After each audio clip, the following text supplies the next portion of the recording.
nasi itu bisa membuat wajah tambah glowing. Itu betul loh. Itu nggak konyol loh. Weh, saya tanya nih ya. Nih kalau ini netizen ya. Serius, Pak? Ini saya sudah ngecek jurnal, itu jawabannya ada manfaatnya tuh, uap beras. Oh iya. Ada manfaatnya. Karena dari beras. Ini saya tanya langsung ya. Saya tanya dokter, habis itu saya ngecek di depan kalian. Ini phone call. Itu saya sudah pernah cari, jawabannya itu fakta, bukan konyol tuh. Kenal lagi. Assalamualaikum dok. Dok, tanya, uap beras, uap nasi itu bagus buat wajah, itu betul apa enggak? Uap yang itu loh, orang sering pakai uap. Tapi untuk wajah yang gimana? Ya, anggap aja wajah yang biasa. Kalau pori-porinya nggak besar, boleh. Dipegang dong. Mik ini. Piye. Kalau ya pori-pori besar boleh, nggak boleh karena dia kan uap. Oh, panas. Uap dia kan panas. Oh, tapi sebetulnya kandungannya itu adalah mengencangkan kulit. Oh. Tapi karena panasnya nggak boleh ya. Oh. Untuk pori besar. Tapi untuk yang biasa boleh sih. Maksudnya sampai yang kulitnya apa tuh? Kulitnya Tidak hipersensitif, terus iya, pori-porinya kecil. Iya, betul. Oke, langsung. Pori-porinya rapet gitu boleh dan tidak hipersensitif. Oke, terima kasih. Nah, kelar. Jawaban dari Dokter Iriani SPDVE adalah, makasih dok, ini ketiga kali saya phone call. Jawaban adalah, ternyata uap nasi itu bermanfaat, tapi kalau suhunya kepanasan, kulitmu melonyok. Melonyok. Tahu melonyok? Jadi bukannya bagus, melonyok, blister. Nah, sekarang tadi beliau mengatakan, tetapi kalau pori-porinya bagus dan skin barrier sudah proper, itu justru bagus untuk kulit. Kita langsung cek di jurnal. Ini metode kedua, tadi kan phone call, ketiga searching, kita beneran.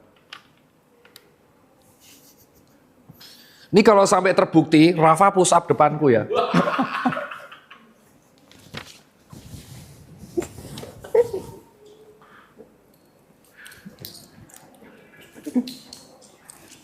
Siap-siap dia mau push up.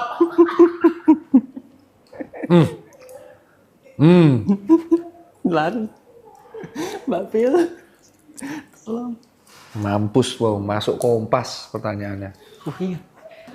Nah, ini yang jelasin sama ternyata. Jadi, jawabannya sama dari penelitian ilmiah. Nasi itu memang bermanfaat, tetapi belum banyak jurnal yang ada, masih adanya artikel medis yang mengatakan bahwa uap nasi mempercantik wajah, itu betul. Kalau mempercantik wajah, itu masih mitos. Tetapi kalau uapnya itu hangat, tidak panas, kalau panas itu melepuh, itu bisa bermanfaat untuk melebarkan pembuluh darah, sehingga bisa mengurangi reaksi inflamasi. Cobaan tidak boleh terlalu sering, karena bisa malah menyebabkan kekeringan pada kulit. Dan itu sebenarnya bukan hanya pada uap nasi, bisa terjadi pakai hot towel.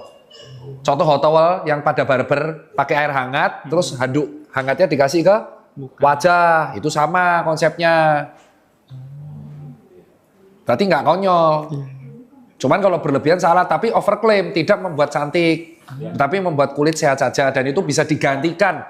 Nggak hanya uap nasi, tapi pakai hot towel. Ayo, berarti kamu salah kamu, push up kamu. Tadi kamu bilang uap nasi buat wajah katanya konyol. Ayo, push up kau. Beneran ini mukanya, oh iya. Ayo, salah kamu. Kamu tadi bilang konyol, makanya kamu belajar dari hakim. Ajukan pertanyaan tanpa ngejudge. Nah, ini. Lagi pertanyaan konyol. Ayo, kamu tadi bilang, saksi ini bilang kan pertanyaan konyol. Tapi betul dokter Iriani dan beberapa artikel medis juga mengatakan bagusnya itu buat pembesaran pembuluh darah kapiler sehingga mengurangi reaksi peradangan, tapi tidak mempercantik, nggak overclaim, dan itu bisa digantikan nama hot towel. Nah, nggak boleh terlalu sering karena bisa menyebabkan kekeringan pada kulit, dry, dan bisa menyebabkan melepuh kalau kepanasan. Berarti nggak konyol, pasti ada manfaatnya. Hot towel contohnya, push up.